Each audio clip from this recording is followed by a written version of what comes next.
And how much longer will Brady play? Skip, I'm still sticking to it. I'm still saying this is going to be his last year. Is it? Yeah, Skip, because if you look, Skip, and I don't want to get into all the weeds of what's going on, but if you look at it, they increased his base salary this year by $8 million. So basically, they extend him 2 years. They give him an $8 million signing bonus, which they'll prorate over the 3 years. So when you get down to it, it's $2.3 million spread over the years. And if they and next year is $30 million, and the year after it's $32 million.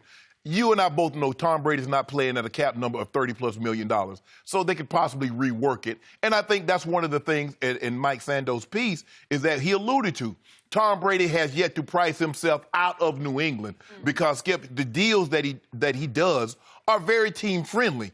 And everybody keeps trying to find this model. This model will only work in New England because they've convinced their best player that to play at a reduced rate so we can sign all these other guys around him. And he's like, okay, fine, I'm good with that. It's never been, I need to be the highest paid. I'm the best player, I'm the highest paid. Even when his contract comes up, now normally, Skip, he never gets to the end of his deal. This is the first time, if I'm not mistaken, he's made it thus far into a contract. Basically, this was the last year of the deal. But when you look at it, Skip, he deserved the raise. I don't know what took him so long. Obviously, they're trying to figure out what the best way to do it. But, Skip, I'm not reading any more into it than they gave Tom Brady a well-deserved raise, and it's a year-to-year deal, and I still believe that this will be his last year. So before I launch into what I'm going to say, I must cross-examine one point you made about Mike Sando's The Athletic piece, which came out before Tom Brady re-signed. And it did suggest late in the piece that maybe it came from like agents or executives, all anonymous, suggesting that maybe Tom takes less so that he doesn't force the hand in New England to move him out the back door because he's making too much money. Do you buy that? Well, it makes it harder. Well, what makes it really hard is that he's still playing at a very high level, Skip. Thank you. And you're winning. Thank you. So it's not a situation where even if he's making $17 million, you're like, really? We cut Tom Brady? He just won the Super Bowl. He just won the MVP. But I do believe, Skip, that after you get to a certain point, no matter what position you play, you can price yourself, maybe not out of the league, but price yourself off that team. Tom Brady has yet to do that by keeping his number at a very manageable working level for the Patriots to deal with. I think that whole concept is pure baloney. I want to be clear about that. This is the best quarterback in football. He's been to back-to-back Super Bowls, set the all-time record in a playoff game for passing yards in the first Super Bowl, which they lost 40-33. And last year won his sixth Super Bowl. And somebody is suggesting that he wants to take less because he's afraid he'll get cut if he makes too much. Baloney! No, Skip. I don't think that's. I mean, that was the concept I read. But here's the thing, though, Skip, is that if you look at it, is that he's always taken less. And maybe he wants to do this for the betterment of the team. Okay. But that model only works where? In New England. Because your team's trying to pull it off right now, and it's not flying. We'll discuss that in just a moment. My team is just fine, thank you, and so is New England. Just fine. This man, Tom Brady, has said many times he will play until he's 45 years of age.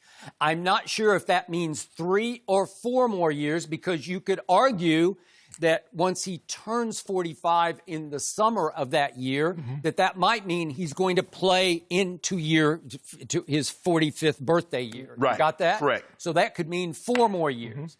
But I'm banking at least on 3 more, because I've told you before, there's one man in all of sports I do not bet against, and it's this man. Obviously, injuries are a big part of your game. So I'm going to knock on wood officially here for Tom Brady, because obviously if he suffers career-threatening injury, you will be right about this. But if he doesn't, you will be wrong, because he's going to play for 3 more years. And he's already referencing it publicly next year. He said it, we saw in an interview that he did with Willie McGinnis, NFL Network, on the field a weekend ago. Correct. So he's already talking about next year, which would render you wrong again, because if memory serves, you've said for, is it 3 straight years on this show, this is the last year? I had it at 19. Okay. Then I had to re-amend. Okay, you re-amended and re-amended and re-amended. Yeah. Okay, so the point is, Tom Brady's sole goal at age 42 is obviously only to win rings, not stats. He's not a stat freak. He's not going to outstat anybody at age 42 or any age. At age 22, he's not going to outstat people. He's just going to outring people. So there's no way he would still be playing if he were on, let us say, the Jets or the Dolphins or the Bills. No. He's not just going to play for playing's sake, right? No. So once again, he keeps putting his team in better position to be a Super Bowl team by taking absurdly less than his market value, right? Yeah, I agree. Because, once again, I'm looking at Kyler Murray. I love Kyler Murray. He has yet to take even his first preseason snap in the National Football League. He makes $24.1 million, and Tom Brady makes $23 million. So once again, Tom Brady has cleared about $5.5 million in salary cap so that Coach Belichick can go mix and match another key piece. It could be, I don't know, Josh Gordon, if he suddenly somehow shockingly became eligible again. Right. He you filed could go for there. reinstatement. He has. So you have that in your back pocket. It could help toward re-signing Gronk in, let's say, late October, early November, but it could help if you keep that in your back pocket. Right. Or who knows who might become available late in camp. There are always shocking cuts where Belichick would say, wow, I could use that. Or right? trade. Or trade. Trent Williams, maybe left tackle. I don't see that one, but you could be right. You could be right. So all of a sudden, you're giving the defending Super Bowl champ flexibility in the cap that they shouldn't have. It's like unfair for them to have that, but he's taking so much less. So now Tom Brady is tied for 7th in quarterback money. Tied with, Drew Brees. Yep. Las Vegas says the odds-on favorites to win each conference, New England and New Orleans. Right. So the two favorites to meet in the Super Bowl have quarterbacks who are making tied for 7th money. Tom Brady, Drew Brees. What does that tell you?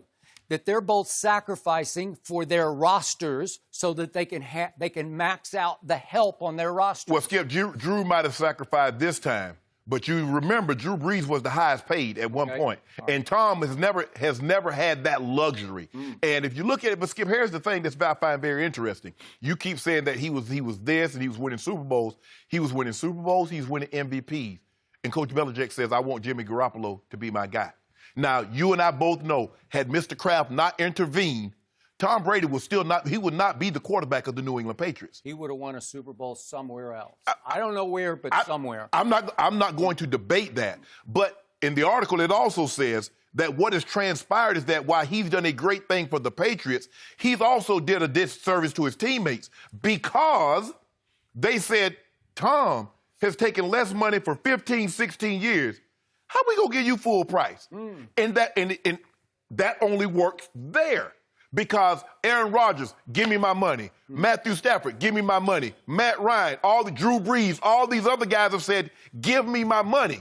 So now once it comes available for other guys to get their money, they're looking like, you gave him his, why can't I get mine? But in Tom's case, Coach Belichick says, hey, did you see what we paid Tom? You better than Tom? No, sir. Okay, then, well, you can't get fair market value. So in Tom's time in New England, they've been to 9 Super Bowls, yes, right? Yes. They've won 6 Super Bowls. Yes. So something's working. Oh, right? Skip. I don't know. Skip, I got no... Maybe this is for the good of the football team. You can sell that in New England. Because, it's kind of like if I'm a high school kid and I'm a 4 or 5 star recruit, Alabama comes, sits on my couch. Coach Saban comes in there. I know I'm going to win the SEC West at least once. I'm going to play for the SEC title at least once. I'm going to play for a national title at least once. Well, when I go to New England... By the way, you need to amend that to Dabo comes, sits on your couch, right? Okay, you fine. Use Dabo. Okay. I think it's now Dabo. Okay, Dabo, okay. Thank you. But if Coach Belichick says, we need you to take less money... You know I'm winning the AFC East. You know I'm going to play for the conference title. You know I'm going to play for a Super Bowl. No one else can say that. So when other teams say, I need you to take less money to help us win, the players are looking at them like, win what? New England has that luxury. 9 Super Bowl appearances in 19 seasons. No one else has that luxury, Skip. So that's the luxury that Tom has afforded them, and Coach Belichick always has that ship. So, I've brought this up before. I'm going to bring it up again. It still perplexes me. It still disappoints me that your man, LeBron James, will not take a little less money. He shouldn't. He insists on the max. He's entering his 17th year, and he's about to make $37.4 million. That's $14.4 more than the greatest player who ever played pro football. $14.4 more, which will escalate to $39.2 the next year and $41 if he so chooses in the next year with the Lakers. Right. I don't get it because he constantly complains about not having enough help, something you never hear from Tom Brady, because Brady knows he has maximized his head coach's opportunity to get him the most help he can get him. Correct. Yeah. So why wouldn't LeBron, who has made more than $1 billion, it's estimated, in his career, who's worth $450 million on and off the court, why wouldn't he just say, I'll take 15, I'll take 12? What are you playing for? Are you playing for rings, or are you just playing for stats? I don't know. Thank you for watching. You can subscribe here to get the latest from the show, and be sure to check out more of the best clips from Undisputed, or go watch a few other segments from our other shows on FS1.